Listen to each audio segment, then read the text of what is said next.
De terrorismos a terrorismos 24. El infierno nuclear. Complots. Praxis preferente del poder. Conspiraciones del capital poder. Ejercicio imperialista. 02. Revolución y contrarrevolución. Predominio del lado siniestro del imperio. Parte 5. Esta es una obra del maestro Héctor Alejandro Mora Gallardo. Un gobierno reformista de centro-izquierda que con el apoyo popular implementó una política económica de corte nacionalista, expropiando industrias y capitales pertenecientes a monopolios estadounidenses.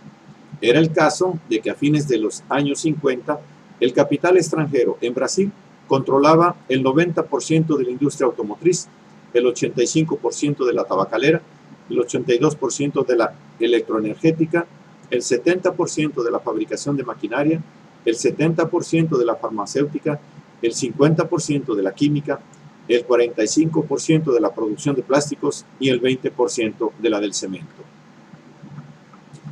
Cuando que el gobierno de Goulart procuró que Petrobras controlara la prospección, extracción y procesamiento del petróleo, decretando la nacionalización de las compañías extranjeras y limitando su utilidad obtenida a no más de un 10%, lo mismo se aplicó en el sector minero. Tales recursos eran patrimonio de la nación. Toda extracción y uso de los yacimientos era para capitalizar a Brasil, detonándose un desarrollo industrial propiamente nacional, incrementándose la fundición de metales no ferrosos, así como el cemento para la construcción.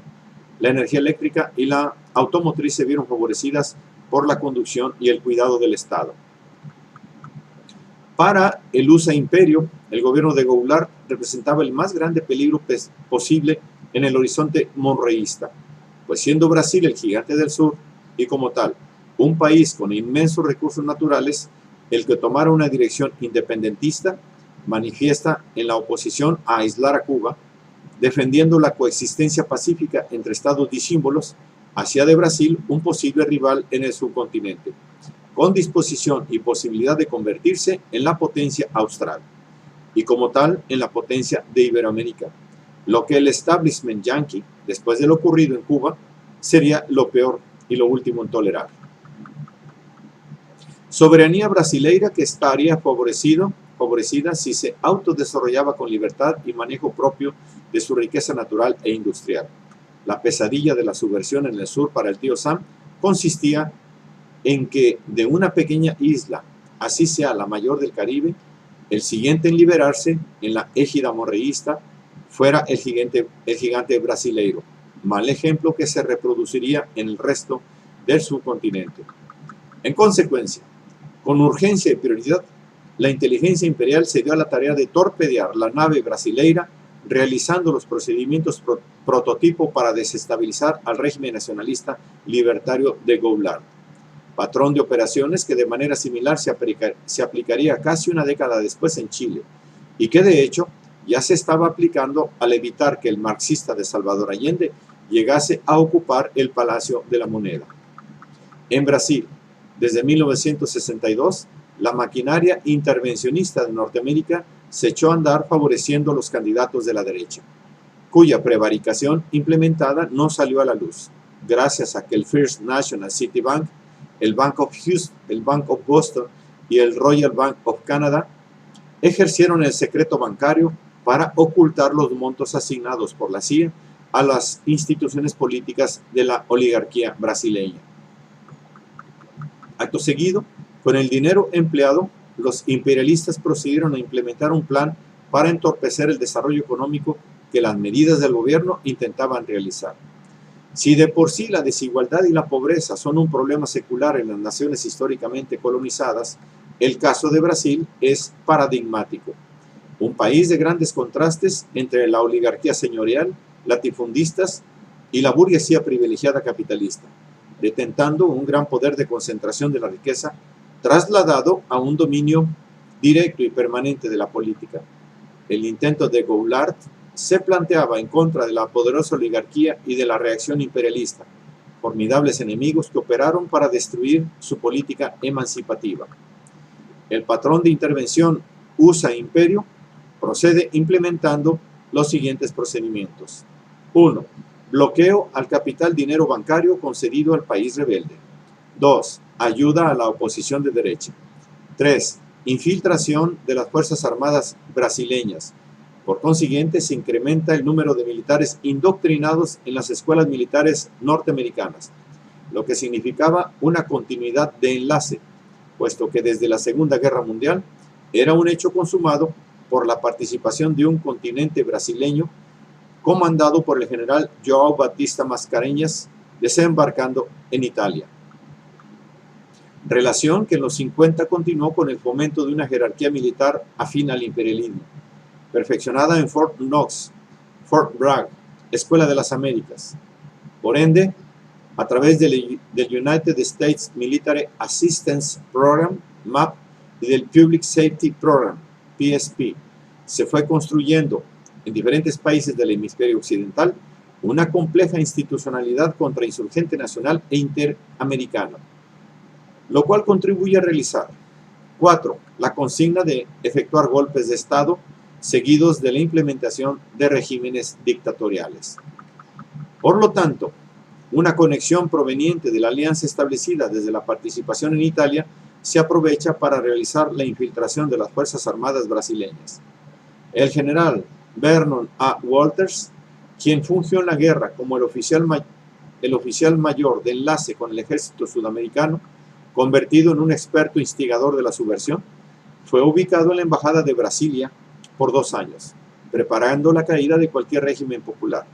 Walters había establecido una relación personal con el general Castelo Branco, experimentada desde Italia, a ser utilizada a favor de efectuar la asonada. Residiendo en la Casa Blanca, el presidente Johnson hace valer la doctrina que lleva su nombre. El sabotaje y bloqueo al gobierno de Goulart comenzó a implementarse, encontrando los imperialistas entre los empresarios de Sao Paulo a sus aliados conspicuos, a quienes el embajador de Estados Unidos, un tal Lincoln Gordon, les aseguró que su país apoyaría por todos los medios la subversión. Para cuando las fuerzas populares repudiaban a los militares y a los oligarcas, las buenas conciencias burguesas promovieron una marcha de la familia, con Dios y en nombre de la libertad, la que condenaba al gobierno de Goulart por comunista.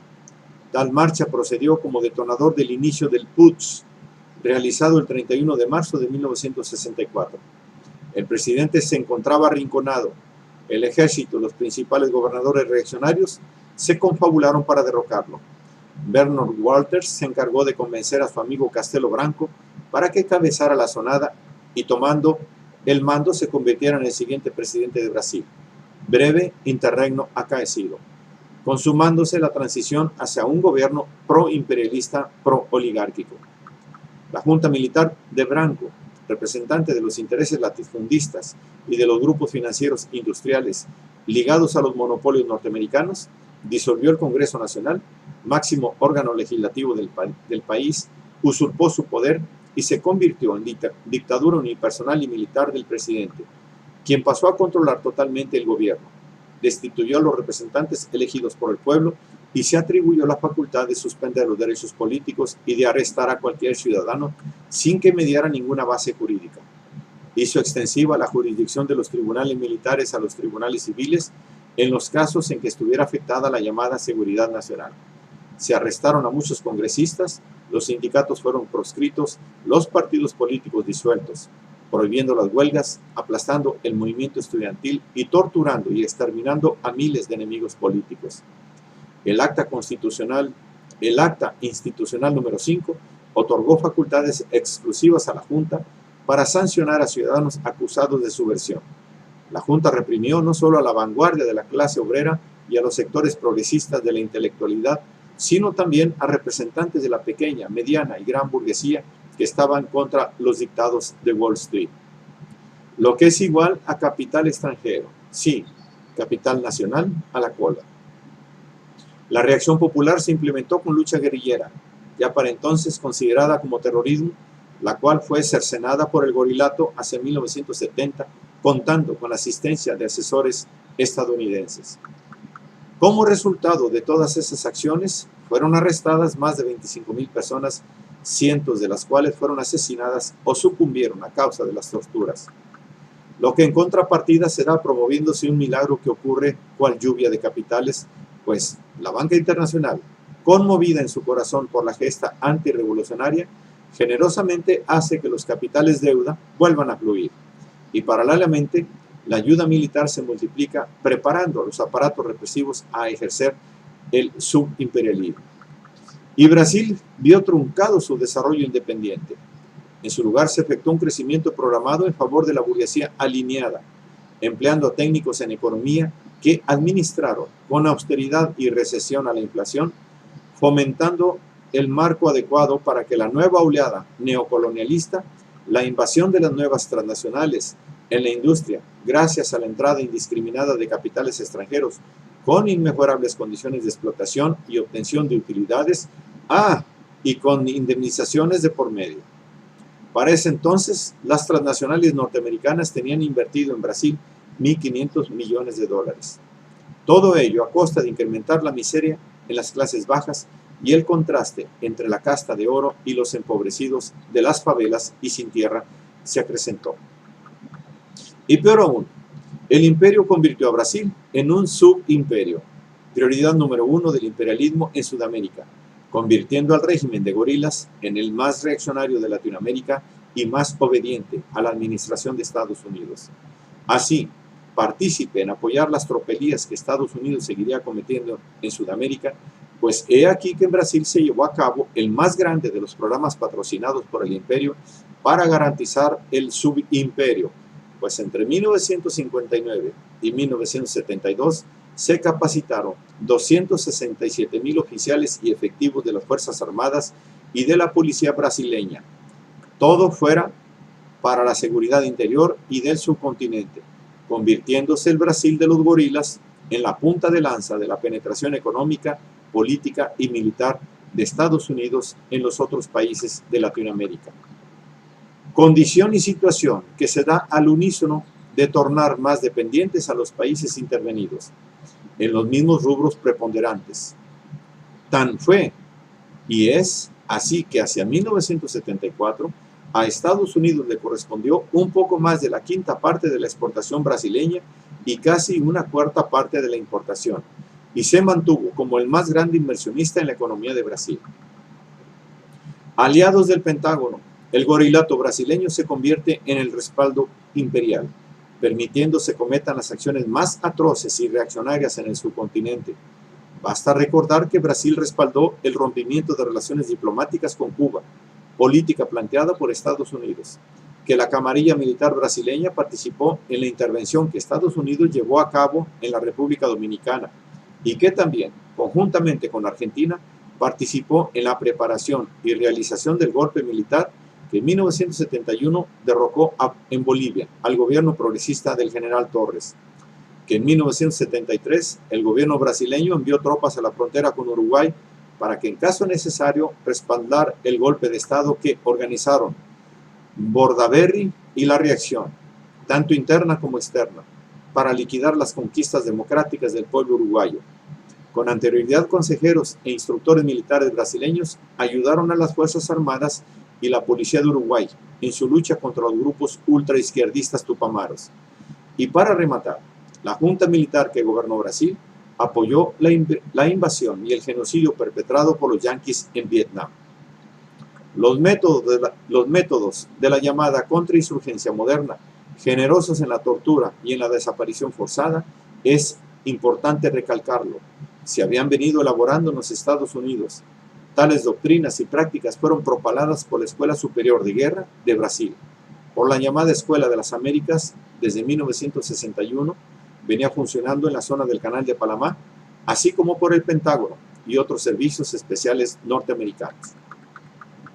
He aquí destapado el vergonzoso papel jugado por el subimperialismo militarizado y la burguesía neocolonizada, convertidos en los remedos del imperialismo como agentes reproductores periféricos, dispuestos a someter a los pueblos para compartir el beneficio, así sea en segundo grado, con el capitalista septentrional, pero como amos y señores en sus tierras y propiedades urbanas.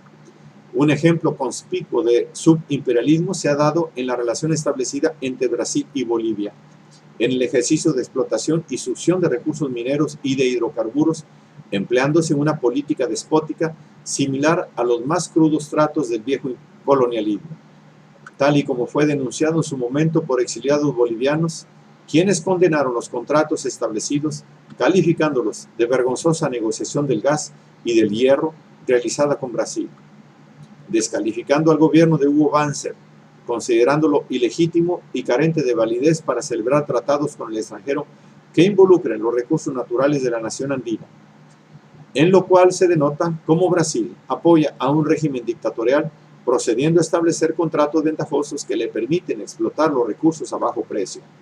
Corría el año de 1974, cuando los exiliados bolivianos en México denunciaron tales acuerdos. Fue hasta la administración de Lula que Brasil se dignó en pagar precios más justos por la adquisición de recursos bolivianos, estando ya gobernado en La Paz Evo Morales, quien así lo reclamó. Y un régimen de terror se practica al interior de la